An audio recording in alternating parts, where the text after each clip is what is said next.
I just finished telling this story about the police and this lady and how they came to get her out of the shop.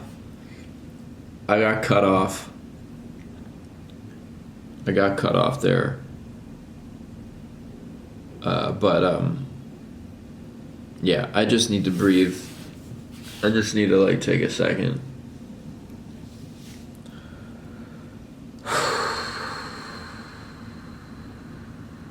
I just wanted to,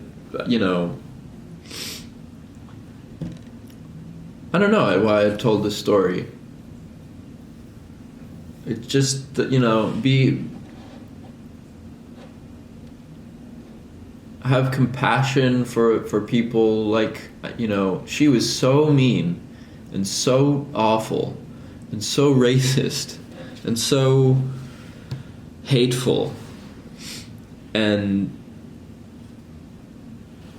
that it makes me wonder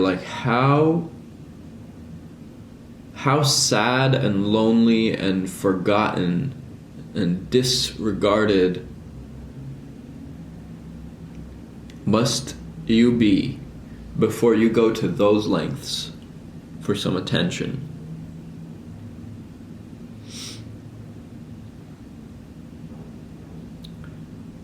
Because she was just sitting there, her legs were crossed, she had her big giant can of alcoholic iced tea, and she was just spewing it in every which direction at anybody who might have been sitting, who might have been looking at her or listening.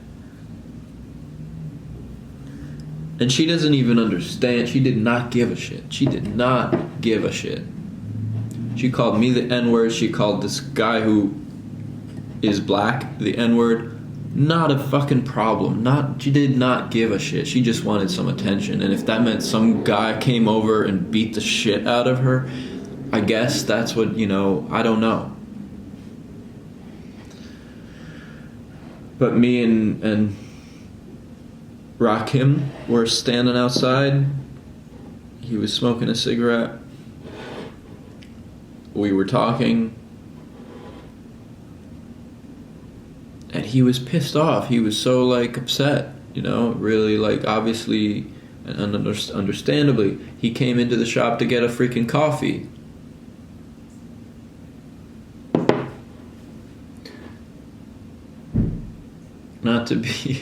Not to be racially harassed, and verbally assaulted by some sad old lady.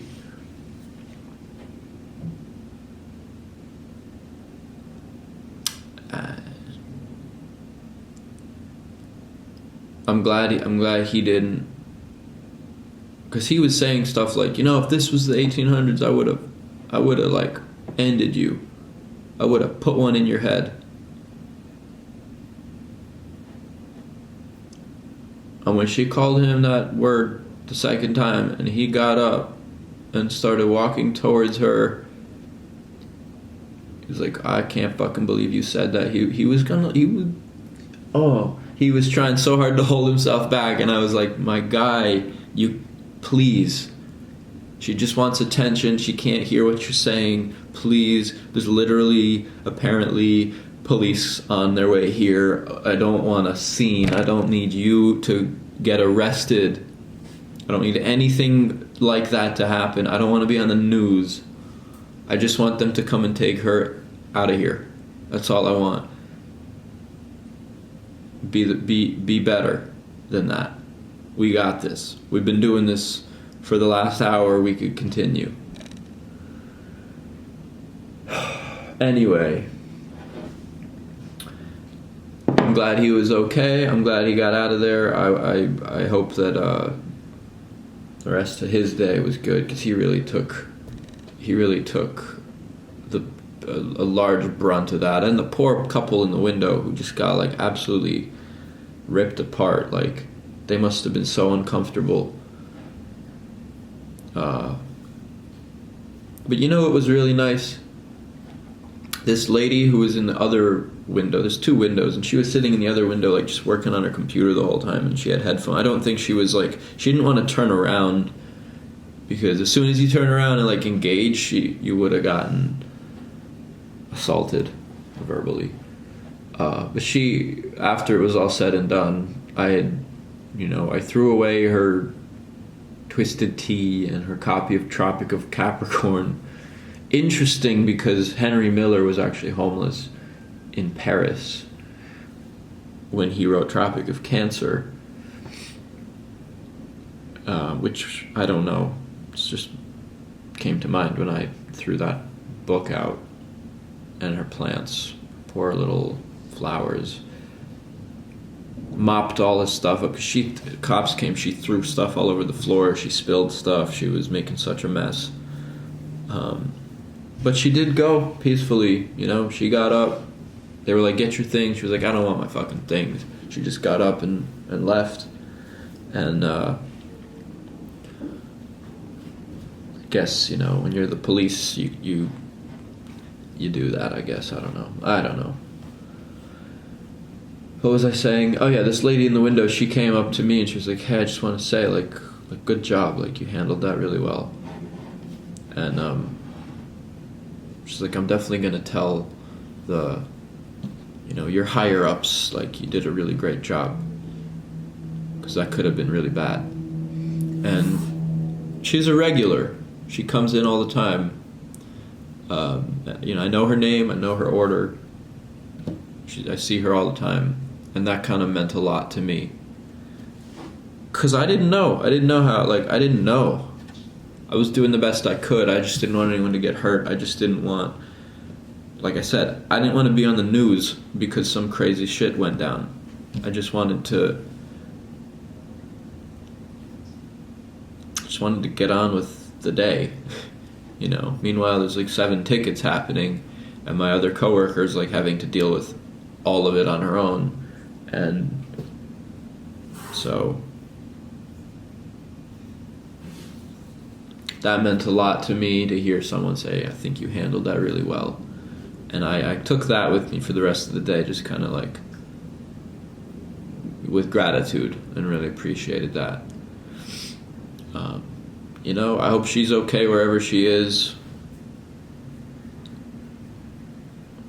I hope she stops spewing the hate that she's compelled to spew, but I also have compassion, so it's confusing and it's conflicting, and as much as I wanted to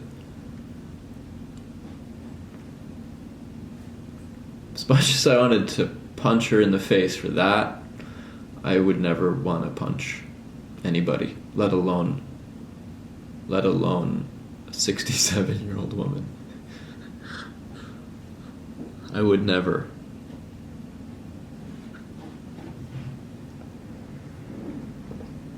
But strictly for all the hate and aggressive, mean language, racist language, just for that, she deserved it. She deserved it. Maybe not from me, but, life. And maybe, maybe she's got that. Maybe that's what her whole situation's about. I don't know her story. I don't know how she got there. But man, was it vile. I wish I could go to the length, to really paint you a picture of exactly what it was like. But, you'll have to take this 40-minute story. Oh man, this is the longest video, because I actually have something real to talk about, an actual story. I also talk in circles, so I apologize if this was hard to follow or anything, but yeah, I'm gonna get started with my day. Try to breathe, try to just chill out, let it go. It's a day off today. I don't have to go to work. Get to just be home, work on things that make me happy. I love you guys out there. Thanks so much for watching the videos. I've been receiving really lovely, positive comments, and they mean a lot to me. So,